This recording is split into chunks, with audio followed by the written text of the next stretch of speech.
Machismos a punta pala, moitas veces son cousas así que se defenden ou que se, bueno, que se intenta ser amable coa outra persona, pero ao final, por exemplo, axúdote a levar un capacho ou isto non o fago eu porque é duro para ti.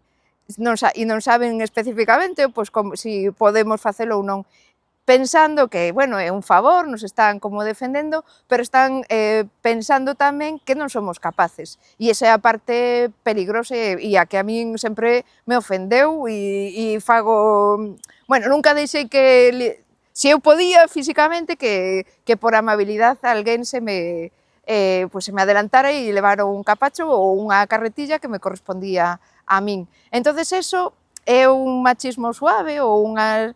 E é bastante abondoso, incluso con amigos, pero bueno, hai que ir levando e contándolles, non fai falta, non fai falta que me defenda, xa me defendo eu sola, que son capaz, e tal, hai un pouco de paternalismo.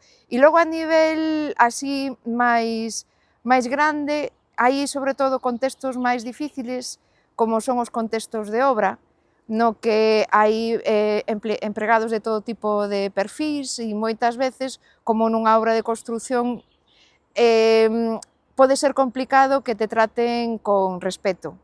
E se eres nova, sobre todo, como me pasou a min, e eres muller, as dúas cousas xuntas, faise moi complicado porque directamente non respetan. Se tú tes un perfil máis ou menos amable, tes que ser al final impoñerte pois gritando ou actuando dunha maneira que ao mellor non corresponde coa túa maneira de ser para que te escoiten.